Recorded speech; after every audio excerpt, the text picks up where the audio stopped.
تو اسی طرح ملا باقر مجلسی کی کتاب حق الیقین کے صفحہ نمبر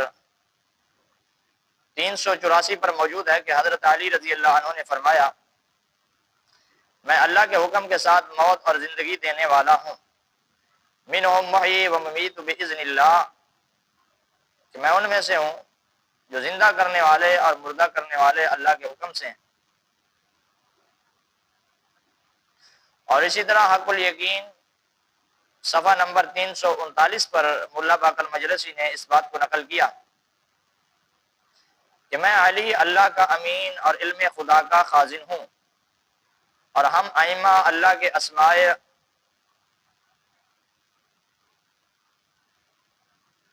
ہیں، اور میں بہشت و دوزخ کی تقسیم کرنے والا ہوں، اور میں وہ ہوں کہ میرے پاس اموات مصائب کا علم ہے، اور یہی روایت اصول کافی میں بھی موجود ہے۔ اور مخلوق خدا کا محشر میں فیصلہ کرنے والا اور میں ہی ہوں، نسبوں کو جاننے والا، اور آیات و معجزات و کتب انبیاء میرے سپرد کی گئی ہیں، کہ یعنی یہ سارا کچھ آیات، معجزات، نشانیاں اور انبیاء کی کتب، یہ سب کچھ میرے سپرد کیا گیا ہے۔ میں وہ ہوں جس کے بادل، کڑک، بجلی، اندھیرا، روشنائی، ہوائیں، پہاڑ، دریا، ستارے اور سورج اور چاند سب تابع کر دیے گئے ہیں۔ یہ ساری کی ساری چیزیں میرے تابع ہیں، یعنی ساری خدائی اختیار کا مالک ہوں، یعنی جتنا اللہ رب العالمین کا اختیار ہے وہ سارا کا سارا میرے سپرد کر دیا گیا، اور میں سارے خدائی اختیارات کا مالک ہوں۔ حق الیقین صفحہ نمبر 339 پر یہ ائمہ سے منقول ہے۔ تو جتنے تکوینی اختیارات اللہ رب العالمین کے لیے تھے وہ سارے کے سارے فریق مخالف کے مذہب کے ائمہ قرآن مقدس کی مخالفت کرتے ہوئے ان کا یہ دعویٰ ہے اور ان کا عقیدہ ہے کہ سارے کے سارے ہمارے ائمہ کے لیے۔ نمبر 1۔ نمبر 2، حلال و حرام کے اختیارات بھی ائمہ کے پاس ہیں، نعوذ باللہ من ذالک۔ اصول کافی کتاب الحج صفحہ نمبر 441 پر ہے کہ محمد بن عثمان نے شیعہ کے اختلافات کے بارے میں امام محمد تقی سے سوال کیا کہ شیعہ میں اختلاف پایا جاتا ہے کیا؟ تو انہوں نے فرمایا کہ اللہ تعالیٰ اپنی وحدانیت میں اکیلے رہے۔ تو امام محمد تقی نے آگے سے جواب دیا، اصول کافی سے کتاب الحج صفحہ نمبر 441 سے روایت بیان کر رہا ہوں، جس کافی کے بارے میں نے ابتدا میں بتایا ہے کہ کس قدر فریق مخالف کے ہاں یہ معتبر کتاب ہے۔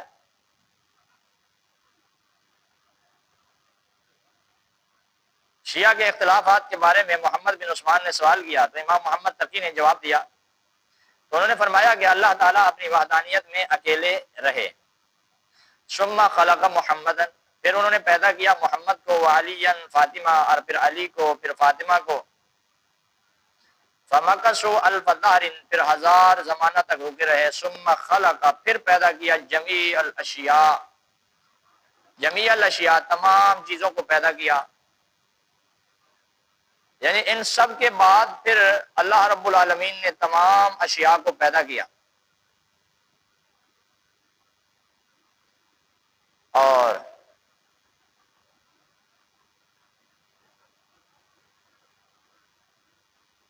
فاشہدہم خلقہا، اور پھر ان کو ان کا گواہ بنا دیا ان کی پیدائش پر، اور ان پر جاری کر دی ان کی اطاعت، وفوض امورہا الیہم، اور سپرد کر دیے گئے ان کے معاملات ان کی طرف۔ فہم یحلون ما یشاؤون، پس وہ حلال کرتے ہیں جو چاہتے ہیں، ویحرمون ما یشاؤون، اور وہ حرام کرتے ہیں جو چاہتے ہیں۔ اصول کافی موجود ہے، یعنی جو چاہتے ہیں وہ حلال کرتے ہیں، اور جو چاہتے ہیں، جس چیز کو چاہتے ہیں وہ حرام کرتے ہیں۔ تو ہم اس کا ترجمہ فریق مخالف کی طرف سے پیش کرتے ہیں۔ پھر محمد علی فاطمہ کو پیدا کیا اور وہ 1000 زمانہ تک ٹھہرے رہے، پھر سب چیزوں کو پیدا کیا، پھر ان تینوں کو ان چیزوں کی پیدائش پر گواہ بنایا، اور ان حضرات کی اطاعت کو فرض کر کے سب کام انہی کے سپرد کر دیے۔ بس وہ جو چاہتے ہیں حلال کرتے ہیں اور جو چاہے حرام کرتے ہیں۔ ان عبارتوں سے واضح ہو گیا کہ ان تینوں حضرات علی، فاطمہ، محمد کو سب تکوینی اور تشریعی خداوندی اختیارات پورے کے پورے حاصل ہو گئے کہ ساری چیزیں ان کے سپرد کر دی گئیں۔ اور یہی عقیدہ شیعہ انقلاب کے رہبر خمینی کا بھی ہے، اور اس کے علاوہ ان کے ائمہ کا بھی یہی عقیدہ ہے جو قرآن مقدس کے مخالف۔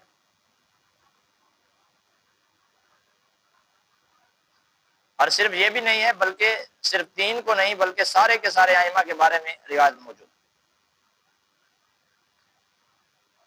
اور نمبر 3،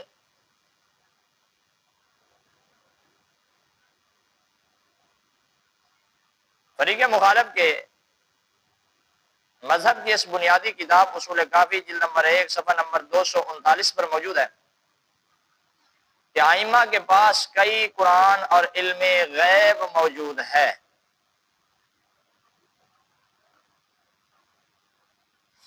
تو ابو بصیر نے ایک طویل روایت امام جعفر سے نقل کی ہے جس میں امام نے اپنے ہاں خدائی کتب کی تعداد جو موجودہ قرآن کے علاوہ ہے ان کے بارے میں فرمایا کہ ہمارے پاس کیا کیا چیزیں ہیں، کہ ہمارے پاس کئی قرآن ہیں اور بہت ساری چیزیں ہمارے پاس موجود ہیں۔ امام کہتا ہے ان عندنا الجامعہ وما یدریہم الجامعہ، کہ ہمارے پاس ایک جامعہ ہے اور آپ کو کیا معلوم وہ جامعہ کیا ہے؟ قال قلت، میں آپ پر قربان ہو جاؤں، وہ مل جامعہ، وہ کیا ہے؟ قال صحیفۃ، ہمارے پاس ایک صحیفہ ہے طولها 70 ذراعا، جس کی لمبائی 70 گز ہے، بذراع رسول اللہ صلی اللہ علیہ وسلم، جو اللہ کے محبوب علیہ الصلوۃ والسلام کے گز کے مطابق ہے۔ وَأَمْلَأَهُ،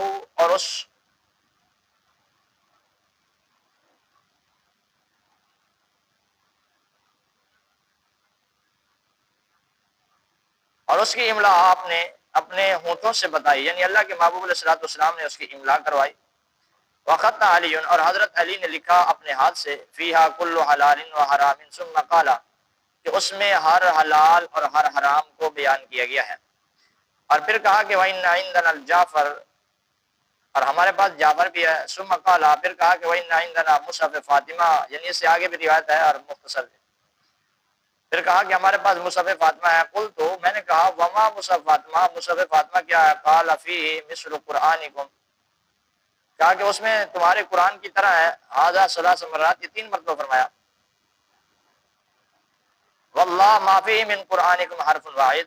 ہے تمہارے قرآن کی طرح لیکن اس میں تمہارے قرآن کا ایک حرف بھی نہیں ہے، یعنی اس کے علاوہ جدا قرآن ہے۔ اصول کافی جلد نمبر 1 صفحہ نمبر 239 پر یہ روایت موجود ہے۔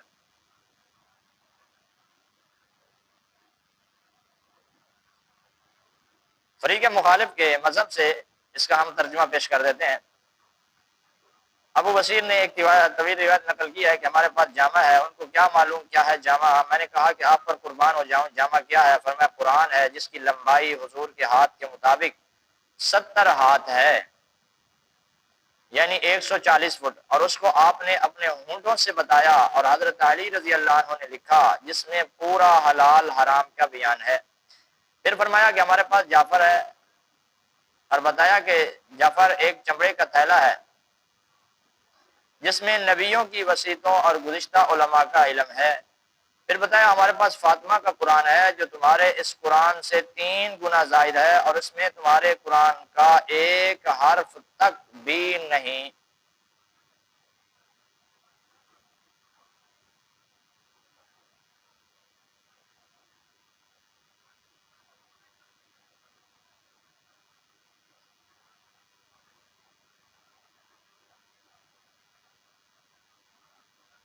اور ایک اور روایت میں موجود ہے، کافی جلد نمبر 1 صفحہ نمبر 240 کتاب الحجہ،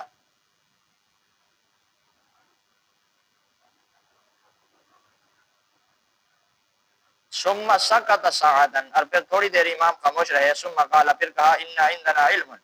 کہ ہمارے پاس علم ہے، ما کان وما ہوا کائن، کہ ہمارے پاس ہر چیز کا علم ہے،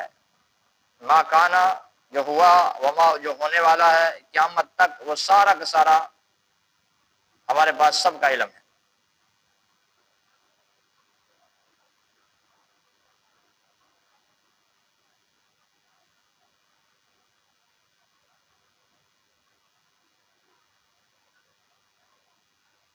لیکن اگر ایک چیز کو دیکھا جائے تو یہاں افسوس ہے کہ سب کچھ ائمہ کے پاس ہونے کے باوجود بھی شیعوں کو انہوں نے محروم کر دیا اور پوری زندگی شیعوں کو کافر بنا کر چلے گئے کہ شیعہ مذہب کو انہوں نے نہ قرآن دیا، نہ کوئی دین دیا، نہ کوئی شریعت دی، اور نہ کوئی جعفر دیا، نہ کوئی مصحف دیا۔ اتنے بڑے ان کے پاس تھے، مصحف فاطمہ تھا، اور اسی طرح جعفر تھا، جامع تھا، اور ہمارے قرآن کے علاوہ بہت ساری چیزیں تھیں، تو کچھ بھی شیعوں کو کچھ بھی نہ دے کر گئے، اور شیعوں سے تقیہ کرتے رہے اور کہا کہ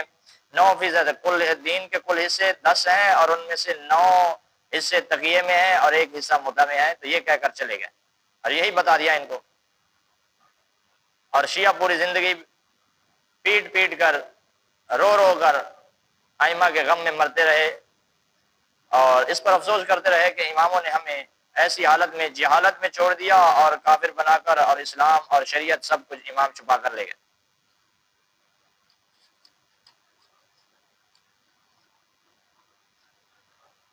اور اس سے آگے نمبر 4، زمین و آسمان کی سب چیزوں کا علم ائمہ کے پاس موجود ہے۔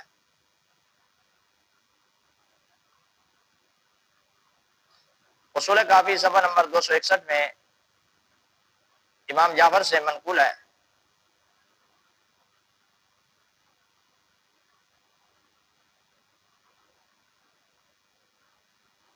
کہ انی لا علم ما فی السماوات و ما فی الارض، کہ کوئی علم نہیں ہے زمین و آسمان میں، اور وہ اعلم، اور میں جانتا ہوں، ما فی الجنہ و اعلم ما فی النار، جو جنت میں ہے جو جہنم میں ہے سب کچھ میں جانتا ہوں۔ میں ہی جانتا ہوں جو آسمانوں اور جو زمین میں ہے، اور میں جانتا ہوں جو جنت میں ہے اور جو جہنم میں ہے۔ گویا امام شیعہ کے نزدیک علم غیب میں نعوذ باللہ من ذالک اللہ کا شریک ہوتا ہے۔ اور اس سے آگے دوسری روایت میں موجود ہے کہ جو عالم الغیب نہ ہو وہ امام بھی نہیں ہے، یعنی امام کے لیے یہ بھی شرط ہے کہ اس کو ہر چیز معلوم ہو۔ اور پھر آگے والی روایت میں یہ بھی موجود ہے کہ امام ساری رات اپنی باندی کو تلاش کرتا رہا لیکن امام کو ملی نہیں، تو معلوم ہوا امام ہی نہیں ہے۔ یعنی کس قدر تضاد پر مبنی ان کا مذہب ہے۔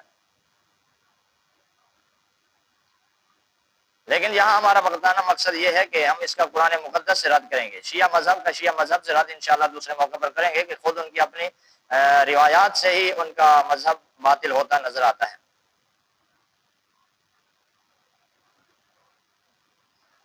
اور ابو بصیر نے امام موسیٰ کاظم سے پوچھا کہ میں آپ پر قربان ہوں، بما یعرف الامام قال بخصال، کہ ہم امام کو کیسے پہچانیں گے کہ امام کی کیا کیا خصوصیات ہیں۔ ترجمہ، میں آپ پر قربان جاؤں امام کی پہچان کیسے ہوتی ہے؟ انہوں نے فرمایا کہ اس میں چند ایک اوصاف ہوتے ہیں، ان اوصاف و خصائل خاصہ کو بیان کرتے ہوئے امام موسیٰ کاظم نے فرمایا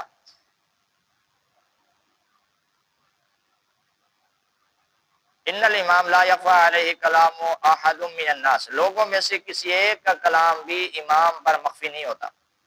یعنی ہر چیز کو جانتا ہے۔ ولا طیر ولا بہیمہ ولا شیء فیہ الروح فمن لم یکن فیہ، کہ جس چیز میں روح موجود ہے،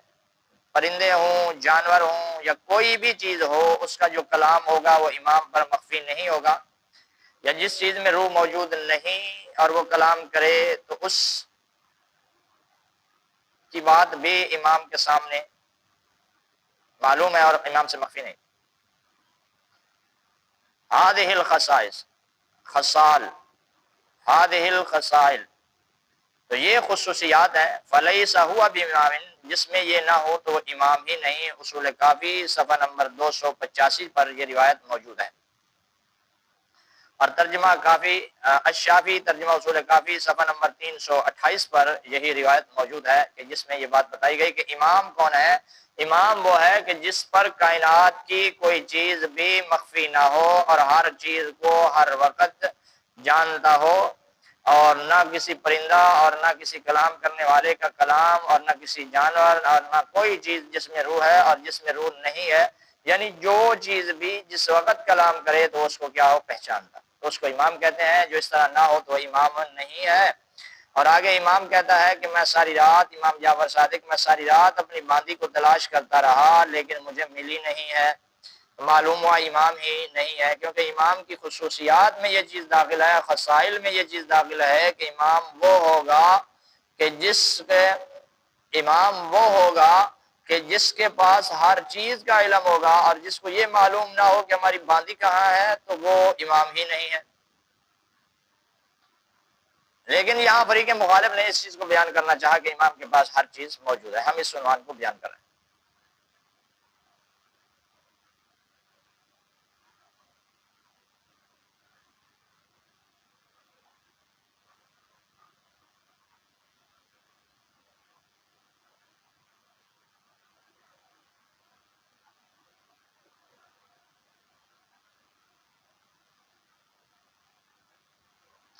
مگر اس کے برعکس فریق مخالف کے مذہب کو دیکھا جائے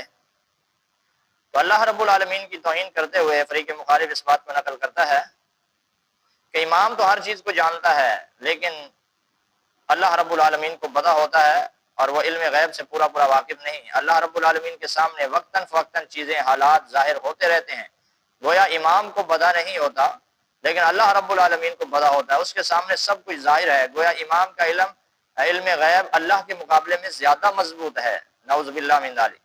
اور اس کے سامنے سب کچھ پہلے سے ظاہر ہے، اور اللہ کے سامنے چیزوں کا ظہور ہوتا رہتا ہے، یعنی اللہ رب العالمین کے سامنے ایک چیز ظاہر ہوئی، پھر وہ اس کے مخالف، پھر دوسری ظاہر ہوئی۔ جیسے آگے امام کی ظہور کے بارے میں شیعوں نے اپنے اصول کافی میں روایات نقل کی ہیں کہ آخری امام کب ظاہر ہوگا، تو بتایا کہ اتنے دنوں کے بعد، پھر وہ ظاہر نہ ہوا، تو پھر لوگوں نے سوال کیا اپنے امام سے کہ امام تو ظاہر نہیں ہوا، آپ تو کہہ رہے تھے کہ اتنے دنوں کے بعد ظاہر ہوگا، تو انہوں نے بتایا کہ امام کا ظہور کے بارے میں اللہ رب العالمین کو بتا ہوا ہے، ان کے قاصدین نے، نائب جو ہے انہوں نے بتایا کہ اللہ رب العالمین کو بتا ہوا ہے، یعنی پہلے یہ ظاہر تھا اور پھر اس کے بعد یہ ظاہر کیا، پھر یہ ظاہر کیا، اور ائمہ سے بھی پوچھ رہے تھے تو ائمہ بھی بتا رہے تھے کہ اتنے عرصے میں ظاہر ہوں گے اور پھر وہ نہ ہوں گے تو پھر ایسے ہوگا، تو یعنی اماموں سے بھی روایات اس بارے میں نقل کی ہیں، نعوذ باللہ من ذالک۔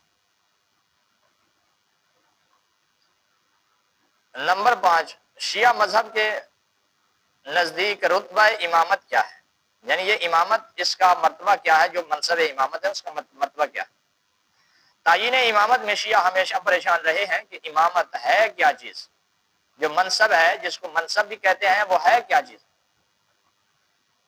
وہ دینی رہنمائی ہے یا حکومت ہے۔ اگر دینی رہنمائی کہتے ہیں تو جن کے بارے میں ان کا کہنا ہے کہ یہ ہمارے امام ہیں تو انہوں نے تو پوری زندگی دینی رہنمائی کی ہی نہیں، اس لیے کہ تقیے کی حالت میں چلے گئے اور کوئی چیز دی نہیں، تو وہ دینی رہنمائی کے قابل ہی نہیں تھے۔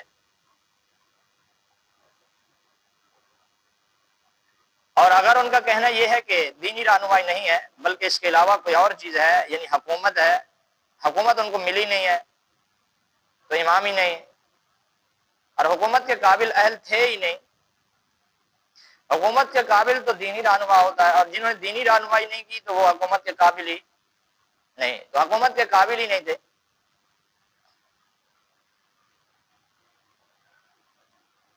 تو ان میں سے منصب کیا چیز ہے،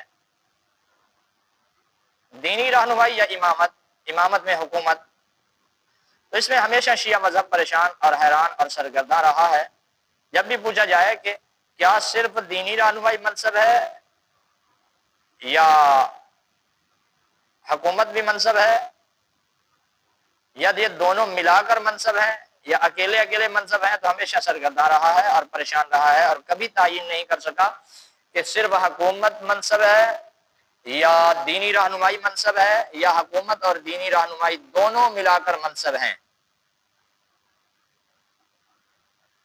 اور اگر فریق مخالف کا کہنا یہ ہے کہ دینی رہنمائی منصب ہے تو جن کو وہ امام کہتا ہے انہوں نے دینی رہنمائی کی نہیں، تو پھر ان کو وہ منصب ملا ہی نہیں، اگر ملا ہے تو منصب میں کوتاہی کی، اور فریق مخالف کے اصول کے مطابق جو اپنے منصب میں کوتاہی کرتا ہے وہ مجرم ہوتا ہے، ملعون ہوتا ہے، اس پر اللہ تعالیٰ کی لعنت ہوتی ہے۔ تو اس لیے امت مسلمہ کا کہنا یہ ہے کہ فریق مخالف اپنے ائمہ کو بھی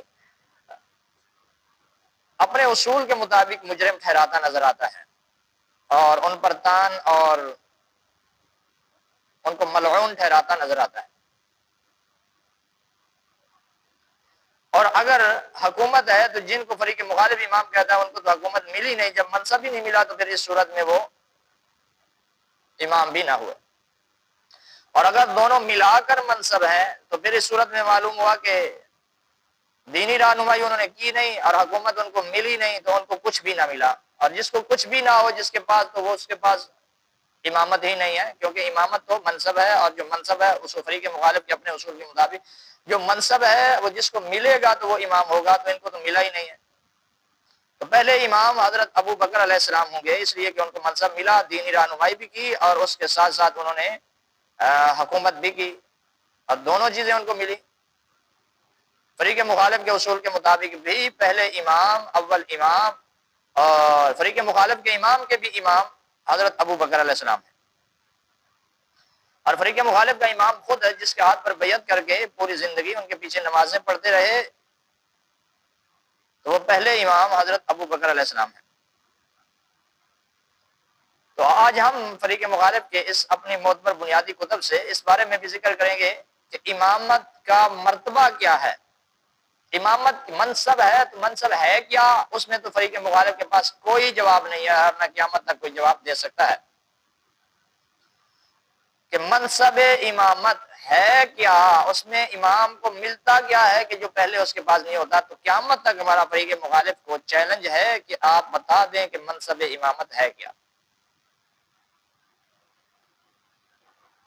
تو یہاں ہم رتبہ امامت بیان کریں گے کہ امامت منصب ہے فریق مخالف کے اصول کے مطابق۔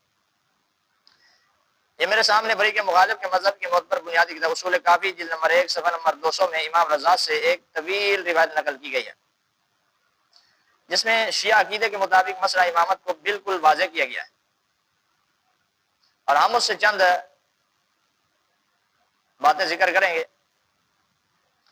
ان الامامت ہی منزلۃ الانبیاء، کہ امامت انبیاء کی بمنزل ہے، یعنی جیسے نبوت ہے ویسے امامت ہے۔ تو ختم نبوت کا انکار بالکل واضح، اور ایک بھی نہیں 12 کو ماننے والا، اگر کوئی ایک کو اللہ کے محبوب علیہ الصلوۃ والسلام کے بعد ذلی بروزی نبی مانے تو امت مسلمہ متفق ہو کر اس کو اسلام سے خارج سمجھتی ہے، اور اگر کوئی ذلی بروزی کی آڑ میں منصب امامت مانے تو امت مسلمہ اس کو بھی اسلام سے خارج سمجھتی ہے۔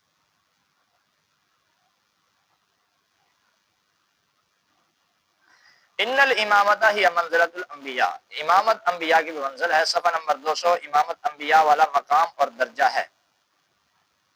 آگے صفحہ نمبر 203 پر موجود ہے کہ امامت ترقی پانے والے اسلام کی، ان الامامت راس الاسلامی مالنا، جو ہمارے لیے اسلام ہے اس کی بنیاد اور اس کا سر، اس اسلام کی بنیاد امامت ہے، یعنی منصب ہے۔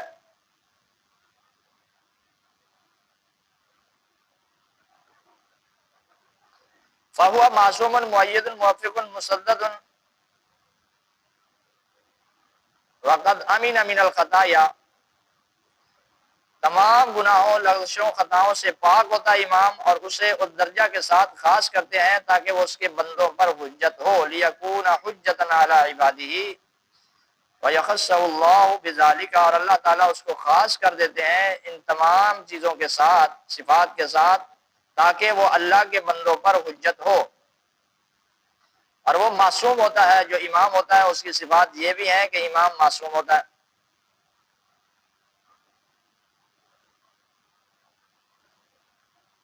اور روایت نمبر 4، عن اسحاق بن غالب عن ابی عبداللہ لأن اللہ تبارک و تعالی نصب الامام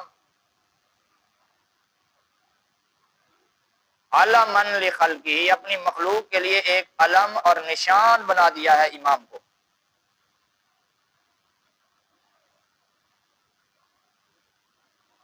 ولا يقبل اللہ اعمال العباد الا بمعرفتہ، اور اللہ تعالیٰ قبول نہیں فرماتے بندوں کے عمل کو مگر امام کی معرفت سے، یعنی جب تک امام کے بارے میں معلومات نہ ہوں تو اس وقت تک اللہ تعالیٰ بندوں کے کوئی عمل بھی قبول نہیں کرتے۔ اور ہمیشہ اللہ رب العالمین نے ان کے لیے اختیار کیا لخلقہ من ولد الحسین، حضرت حسین کی اولاد سے، من عقب کل امام، ہر امام کو۔ اس سے ایک بات تو یہ ثابت ہوئی کہ امام حضرت حسین کی اولاد سے آئیں گے۔ حضرت علی رضی اللہ عنہ حضرت حسین کی اولاد سے کون سے بیٹے ہیں؟ یا حضرت علی رضی اللہ عنہ حضرت حسین کے باپ ہیں، تو معلوم ہے امام نہ ہوئے، کیونکہ امام تو حضرت حسین کی اولاد سے آئیں گے، اور حضرت حسین خود بھی امام نہ ہوئے کیونکہ ان کی اولاد سے آنے ہیں امام۔ فریق مخالف کے مذہب کی جس چیز کو بھی چھیڑو گے وہ بھی تضاد کا شکار ہوگی، اور ہر طرح سے اماموں کے جھوٹ اور قرآن مقدس اور اسلام شریعت کے مخالف۔ ایک جھوٹ کو بنانے سنوارنے کے لیے 100 جھوٹ بولنے پڑتے ہیں، تو امام بارہا جھوٹ بولتے رہتے ہیں اور ہر جگہ پر جھوٹ جھوٹ ذکر کرتے ہیں۔ من حق بکل، ہر امام کے بعد امام حضرت حسین کی اولاد سے آگے، یستفیہم لذالک، تو پھر اگر حضرت حسین کی اولاد سے اماموں نے ہونا تھا تو ایسے ہو کہ حضرت حسین کے جتنے بیٹے ہیں وہ سارے کے سارے امام، جبکہ ان میں سے ایک بیٹا امام ہے۔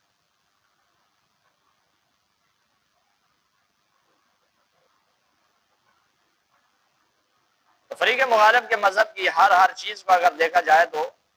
اسلام کے مخالف اور خود ان کے اپنے اصول کے بھی مخالف ہیں۔ تو اس کے اوپر انشاءاللہ ہم دوسرا بیان ریکارڈ کریں گے کہ جس میں اس بات کو ہم واضح کریں گے کہ فریق مخالف اپنی کتب کے آئینے میں، شیعہ مذہب اپنے ائمہ کے فرامین اور اپنی کتب کے آئینے میں، اپنے مصادر کے آئینے میں اس کی حقیقت کیا ہے، فریق مخالف کے مذہب کی تصویر۔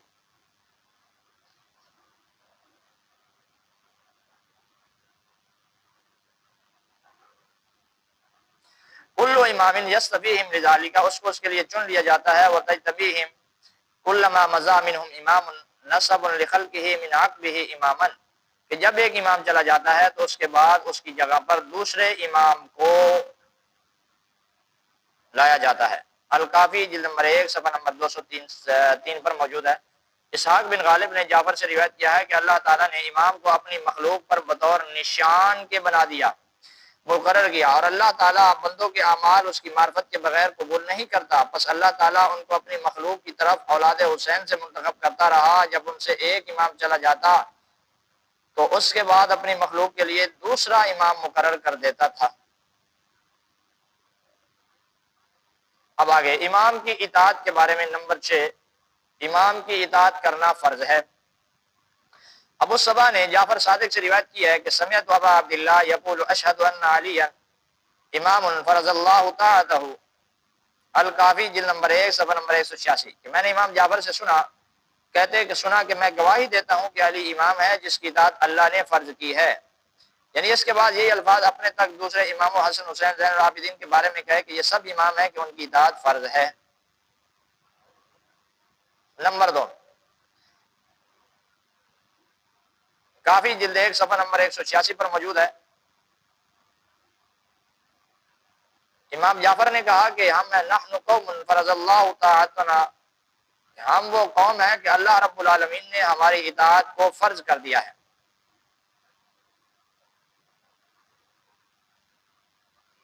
اور کافی میں مکمل باب موجود ہے، باب فرض طاعت الامام، امام کی اطاعت کے فرض ہونے کے بارے میں باب ہے، صفحہ نمبر 185 میں۔ اور اصول کافی کے مصنف نے اس میں 17 روایات کو ذکر کیا ہے جس میں اس بات کو ثابت کرنے کے لیے کہا کہ امام کی اطاعت فرض ہے، جبکہ قرآن مقدس میں کہیں بھی موجود نہیں۔ ایک آیت بھی فریق مخالف کے ائمہ کی امامت کے لیے نہیں۔ قرآن مقدس کی ایک آیت محکم صحیح صریح، ایک محکم آیت ہو اور اس کے ساتھ ساتھ اللہ کے محبوب علیہ الصلوۃ والسلام کا ایک فرمان جو صحیح صریح غیر معارض مرفوع روایت ہو، اور جس میں فریق مخالف کا دعویٰ قرآن کی آیت محکم اور روایت صحیح صریح غیر معارض میں موجود ہو، کہیں بھی ایسا نہیں ہے۔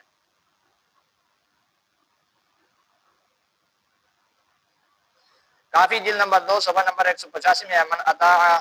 اطاعهم اطاع اللہ ومن عصاهم عصى اللہ، جس نے ان کی اطاعت کی اس نے اللہ کی اطاعت کی، جس نے ان کی نافرمانی کی اس نے اللہ کی نافرمانی۔ تو امام کی اطاعت کا فرض ہونا۔ نمبر 7، یہ ہم ایک طرف سے فریق مخالف کے مذہب امامت کو بیان کر رہے ہیں اور دوسری طرف ہم پھر قرآن مقدس کو بیان کریں گے کہ کس قدر یہ ساری باتیں قرآن مقدس کے مخالف ہیں۔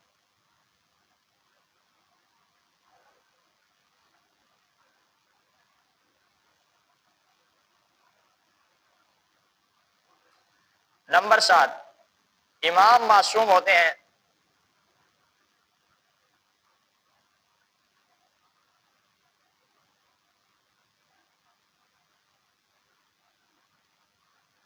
اصول کافی صفحہ نمبر 269 پر موجود ہے۔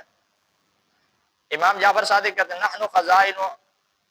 علم اللہ، ہم اللہ کے علم کے خزانے ہیں۔ نحن تراجم اللہ، ہم اللہ کے ترجمان ہیں۔ نحن تراجم اللہ، نحن قوم معصومون، اور ہم معصوم قوم ہیں۔ امر اللہ تبارک و تعالی بطاعتنا ونہا عن معصیتنا، اور اللہ تعالیٰ نے ہماری اطاعت کا حکم دیا اور ہماری نافرمانی سے منع کیا۔ اصول کافی صفحہ نمبر 269 پر یہ روایت موجود ہے۔ اور اس کے علاوہ اطاعت کے بارے میں ہم نے پہلے بھی روایات کو ذکر کر دیا ہے کہ 17 روایات اس اصول کافی کے مصنف کلینی نے اپنی اس کتاب میں بیان کی، ایک ہی باب میں ذکر کی۔